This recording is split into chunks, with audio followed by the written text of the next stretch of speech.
Welcome back to another episode of D1 Die. This is Brad, Jake, and I am Jordo. Say hey. Hello. Hi. Hey. So this game, we have 20-sided dice, and each number links to a question, and that is what we're going to talk about. 15. 15. Ooh. What do you want to do more of or less of? Okay. Like in life? Gaming. Gaming. This is a very open-ended question, I guess, because what do you want to do more of or less of? You want to see less of something? You I want want to to play see less more? open world games. I've had a gut full of open world games. I've had a gut full of EA's bullshit. You know, everything needs to go forever. I like narrative-driven games. I like single-player experiences, and I would like to see more of them. Enough loot crates. And I don't hate loot crates. It's just this, you know, every game, you know, every time they sell you a game, it feels like they want you to play this game and only this game for the rest of your life. And I like to have a multitude of experiences. Yes. So that's what I would like. That's what I would like less of, is less open world games. And to the stage, I generally speaking, I avoid them a fair bit nowadays. Oh, okay. Yeah, Yeah. I go out of my way to. Yeah, the big one like Red Dead, I'll obviously play, but other than that, I just don't want to. Don't want to do it. Don't want to commit my whole Monster life. Hunter World, that's Oh yeah, keen on that. yeah, see, that's a little bit of an open world type thing, isn't it, really? Multiplayer. Yeah, okay, yeah, right. But I know you do like your story-driven games as well. Absolutely. Yeah. Which I used to. Now I want less story, more action, and skippable cutscenes. Oh, I hate that. Only because I don't have the time to mess Yeah. around. I want to Yeah. play the game and Not sit through a experience the 5 story minute. as I'm playing it specifically, so I don't waste time sitting there watching. And I used to love that stuff. That's what I love. But I just don't have the time. And yeah, I would really like keep it snappy. Do you know a game that I just started playing and I was looking at Warframe, right? And I really like how when you're playing the game, the cutscenes sort of come up in holographic form on the right-hand side, and they're telling you, you know, you got to do this or this is happening. But while you still play whilst the game, you're playing the game. Nice. Yeah. absolutely. I just finished playing a game, and one thing that it really annoyed me, so it was a narrative-based game, was that like everything would just stop. While on the screen, the information would come up. Like I couldn't move, I couldn't do anything, I couldn't skip it. Yeah. That's just poor design. Yeah. Like that's just poor design. I need to be able to either skip it or to be able to, and that's what it should have been. I should have just been able to move while I was doing it. So, Yeah. So we're thinking less of in that instance, right? Yeah. What about more of? What do you want to? What would you like to see more of in games, or what do you want to do more of? It's a hard one, yeah. I'd like to find time to play more Aussie games. Yep. I do find that like it's a passion of mine and I love knowing about it. I'd love to be like an absolute expert on Australian-made games, but there's a lot of them, and it's you've got to prioritise your time.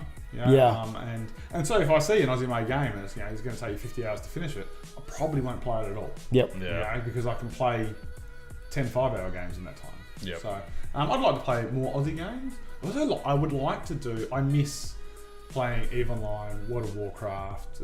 Like I would have loved to have got into a Destiny clan. I would have loved to when Anthem comes out. I'd love to have that real bond that you get with people trying to overcome a particularly difficult obstacle. I miss that in gaming. It's difficult to have because it's a huge time commitment.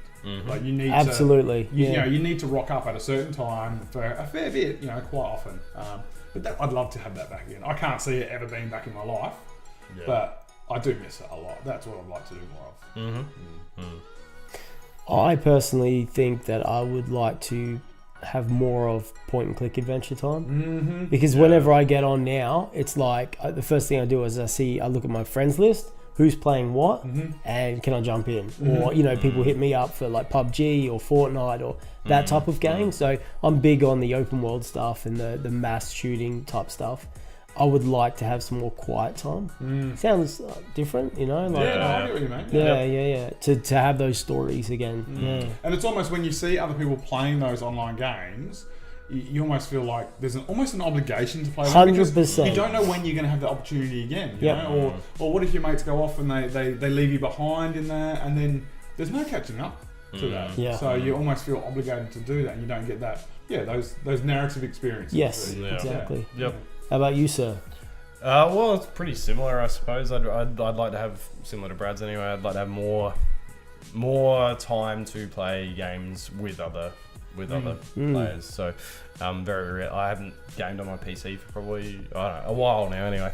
Yeah. And it's a real a treat if I do get to get on and you're playing PUBG, Tony's playing PUBG, those sort of guys. It's nice to jump in and just have a bit of that banter, fun time. And the good thing with PUBG, I guess, is you're not really left behind, which is why it's you always start with the same sort of stuff. So. Yep. It's the same. I keep going back to Overwatch as well. Yep. Yeah. Exactly. There's no progression. Yep. Yeah. Let's just jump in for a 20-minute round. Yep. Which is I was having an interesting discussion with someone from work the other day about Fortnite. And how he found a negative point that there's no real progression. Like you just start the same match all the time, same as PUBG. And I counted saying, well, for me, it's very valuable. It's great the fact that I can get onto a game that you guys have played 80 hours in and not have a huge disadvantage, at least stats-wise. I mean, I don't know the map as much as other people, but that's why you're running a group with these guys, because they know where everything is. So I don't feel at a loss, and I can jump in whenever I want. It's quite good. Yeah. It's funny too, because I think player progression is such an important part of games. You need to have those rewards. Yeah. So how do you balance it? I know it's been World of Warcraft has talked about this for years, the challenge of making people feel that power of progression, but also making sure that if their friends jump in late, they can catch up. Like catch-up mechanisms and stuff like that. I think the way to do it is cosmetic rewards. Yeah. Just, and that's all it needs to be. Like have your PUBG person, have it not as a loot box mechanic, but have it the more you play, maybe your clothes upgrade in a certain way, or just something like that. Makes sense. Well, there we go. That got a bit forlorn. It did, it did. Yeah, deep. That went deep. I'd like to know, everyone watching, if you've stayed this long, comment below. What would you like to see more or less of in your experience as gamers? Let us know. Say goodbye, boys. Bye. Bye-bye. Ciao.